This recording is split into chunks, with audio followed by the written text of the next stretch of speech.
थे। बहुत समय पहले अनंत आकाशगंगाओं के बीच एक सुंदर ग्रह था, सनेहलोक। यह ग्रह पृथ्वी जैसा ही था। यह ग्रह अनोखा था क्योंकि यहाँ कोई पैसा नहीं था। यहाँ कोई पैसा, व्यापार, अमीरी गरीबी, ऊंच नीच का कोई भेदभाव नहीं था। यहाँ रहने वाले लोग बेहद खुशहाल, संतुष्ट और शांतिपूर्ण जीवन जीते थे। कैसे चलता था यह समाज? सनेहलोक के लोग लेन देन नहीं, आदान प्रदान के सिद्धांत पर जीते थे। यहाँ कोई चीज खरीदी बेची नहीं जाती थी, बल्कि हर व्यक्ति अपने कौशल और मेहनत से समाज में योगदान देता और जरूरत के अनुसार चीजें पाता। सनेहलोक के लोग मानते थे कि संसाधन सभी के हैं, इसलिए वे सभी के काम आने चाहिए। हर गांव और शहर में विशाल स्टोरेज हॉल बने हुए थे, जहां किसान अपने खेतों में उगाए गए अनाज, फल, सब्जियां और अन्य खाद्य पदार्थ लाकर जमा कर देते। कोई भी व्यक्ति जिसकी जरूरत हो वहां जाकर अपनी जरूरत का सामान ले सकता था। अतः चूंकि लोगों को पता था कि उन्हें कभी भी जरूरत की चीजें मिल जाएंगी, इसलिए वे भंडारण या लालच नहीं करते थे। वे उतना ही लेते जितनी उनकी जरूरत होती। किसी को अनाज या फल सब्जियों के लिए मेहनत से ज्यादा मेहनत नहीं करनी पड़ती थी, क्योंकि सब लोग एक दूसरे का सहयोग करते थे। वहाँ कोई ऐसा मालिक या शासक नहीं था जो दूसरों की मेहनत से ज्यादा मुनाफा और टैक्स निकालने का प्रयास करता हो। बुनकर कपड़े बनाते और उन्हें कपड़ा स्टोर में रखते, जूता बनाने वाले जूते तैयार करते और उन्हें संग्रह केंद्रों में रखते।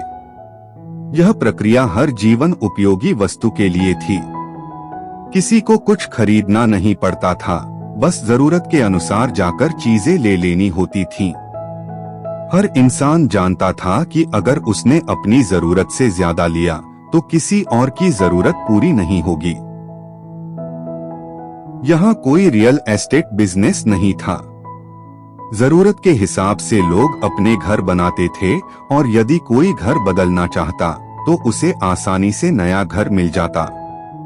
कोई किसी संपत्ति पर हक जमाने की कोशिश नहीं करता था। चिकित्सक और वैद्य सभी की देखभाल निस्वार्थ भाव से करते थे। वे मानते थे कि अगर हर कोई स्वस्थ रहेगा तो वह भी समाज की भलाई के लिए काम करेगा। जैसे अगर लोग स्वस्थ होंगे तो और अच्छी और ज्यादा फसल उगाएंगे, जिससे चिकित्सकों और वैद्यों को अपने और अपने परिवार के लिए अच्छा और पर्याप्त भोजन मिलेगा। शिक्षा सभी के लिए मुफ्त थी। बच्चे रटने की बजाय जीवन के असली मूल्यों, सहयोग, प्रेम, ईमानदारी और मेहनत की कदर करना सीखते थे। बच्चों को केवल किताबों से ज्ञान नहीं मिलता था, बल्कि उन्हें जीवन के असली मूल्यों की शिक्षा दी जाती थी। उन्हें यह सिखाया जाता था कि सफलता का मतलब दूसरों से आगे बढ़ना नहीं, बल्कि समाज को आगे बढ़ाना है। इस दुनिया में कोई राजा, सरकार, अधिकारी या पुलिस नहीं थी। यहाँ पर समाज सामूहिक रूप से चलता था। बड़े फैसले सभी मिलकर लेते थे। कोई दूसरों पर शासन नहीं करता था, इसलिए सरकार की जरूरत नहीं थी। यहाँ दूसरों को दबाने, लूटने की जरूरत ही नहीं थी, इसलिए सेना की जरूरत ही नहीं थी। चूंकि पैसा ही नहीं था, इसलिए पैसे रखने के लिए बड़े बड़े वित्तीय संस्थान और बैंक भी नहीं थे। अपराध और अन्याय होने के कारण ही नहीं थे, इसलिए पुलिस और न्यायालयों की आवश्यकता भी नहीं थी। इस प्रकार सरकार, पुलिस, न्यायालय, सेना, बैंक आदि में कार्यरत लाखों लोगों का श्रम यानी मेहनत बच जाती थी, जिसका इस्तेमाल समस्त समाज और दुनिया की भलाई के लिए किया जाता था। हर समुदाय में कुछ लोग समाज की समग्र भलाई के लिए समन्वयक होते थे, लेकिन उनका कोई विशेषाधिकार नहीं था। वे कोई वेतन या धन नहीं लेते थे, बल्कि केवल समाज की सेवा करते थे। लोग जब चाहते अपने बीच से किसी को समन्वयक बना लेते और हटा देते। यहाँ भूख, गरीबी और संसाधनों की कमी नहीं थी, इसलिए चोरी डकैती की जरूरत ही नहीं पड़ती थी। हर कोई समान था, इसलिए अहंकार, ईर्ष्या और बदले की भावना नहीं थी।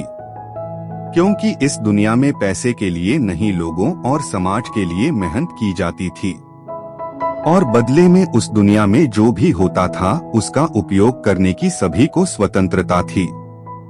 साथ ही मेहनत करने वालों का बहुत मान सम्मान था। इसलिए हर कोई अपने समाज के लिए और दूसरों के लिए खूब मेहनत करने को प्रेरित होता था।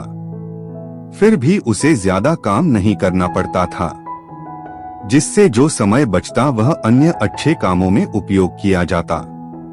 संस्कारों और शिक्षा में ही नैतिकता सिखाई जाती थी, जिससे अपराध का विचार ही लोगों के मन में नहीं आता था।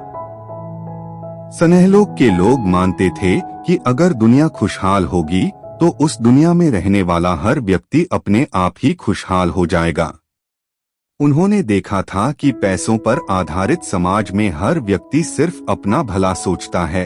वह अधिक धन कमाने के लिए दूसरों का शोषण करता है, जिससे गरीबी और असमानता बढ़ती जाती है। लेकिन स्नेहलोक में हर व्यक्ति सोचता था कि अगर मेरा समाज अच्छा होगा तो मुझे भी कोई कमी नहीं होगी। यही व्यवस्था स्नेहलोक को धरती की तुलना में कहीं अधिक सुखी और एडवांस बनाती थी। एक दिन पृथ्वी से एक वैज्ञानिक डॉक्टर रोहन स्नेहलोक पहुंच गए। उन्होंने देखा कि बिना पैसों के भी लोग कितने खुशहाल हैं। उन्होंने वहां के सबसे बुद्धिमान व्यक्ति से पूछा, क्या आपको नहीं लगता कि बिना पैसों के आपकी दुनिया असंभव हो जाएगी? उस व्यक्ति ने मुस्कुराकर कहा, पैसे ने दुनिया को आसान नहीं बल्कि मुश्किल बना दिया है। भूख से कोई नहीं मरता, संसाधनों की कमी से कोई नहीं मरता। लोग मरते हैं क्योंकि कुछ लोग ज्यादा जमा कर लेते हैं और कुछ को कुछ नहीं मिलता। हमने सिर्फ इतना किया कि संग्रह की भावना और निजी संपत्ति को हटा दिया, और देखो हमारी दुनिया कितनी खूबसूरत बन गई। स्नेहलोक के एक और बुजुर्ग ने कहा कि देखो, अगर किसी गुब्बारे में जरूरत से ज्यादा हवा भर दी जाए तो वह फट जाता है। जरूरत से ज्यादा एनर्जी अगर एक छोटे स्थान में इकट्ठी हो जाए तो वह बम बन जाएगी, और जिससे समस्त लोगों का और प्रकृति का विनाश होगा। इसी तरह पैसे वाली दुनिया में जहां अमीर गरीब और नौकर मालिक जैसे वर्ग बन जाते हैं, जिस कारण बहुत ज्यादा धन संपत्ति कुछ व्यक्तियों के हाथ में इकट्ठा हो जाता है, जो दुनिया को बिगाड़ कर बर्बाद कर देता है। इसलिए हमने हर समस्या और लोगों के दुख दर्द और कष्टों की मुख्य वजह और जड़ यानी पैसा और अमीर गरीब व नौकर मालिक जैसे वर्गों को ही समाप्त कर दिया है। डॉक्टर रोहन बहुत प्रभावित हुए। वे सोचने लगे कि क्या पृथ्वी भी ऐसी बन सकती है? क्या हम ऐसा समाज बना सकते हैं? यह कहानी भले ही काल्पनिक हो, लेकिन इसके पीछे एक गहरी सच्चाई है। अगर हम बेवजह का संग्रह बंद करें, अगर हम संसाधनों को सभी के साथ साझा करें, अगर हम अमीर गरीब और नौकर मालिक जैसे वर्गाए को समाप्त कर दें, अगर हम स्वार्थ की जगह परोपकार को अपनाएं, अगर हम पैसों की जगह प्रेम और सहयोग को प्राथमिकता दें, तो हम भी स्नेहलोक जैसा समाज बना सकते हैं। एक ऐसी दुनिया जहां हर कोई समान हो, हर कोई खुशहाल हो। अब सवाल यह है, क्या हम स्नेहलोक जैसी खूबसूरत और खुशहाल दुनिया बनाने के लिए अमीर गरीब और मालिक नौकर और पैसे के राज वाली व्यवस्था को बदलने के लिए तैयार हैं? दोस्तों, वीडियो पसंद आया हो तो लाइक और शेयर कर दीजिए और नए वीडियो के लिए हमारे चैनल को भी सब्सक्राइब कर लीजिए। धन्यवाद।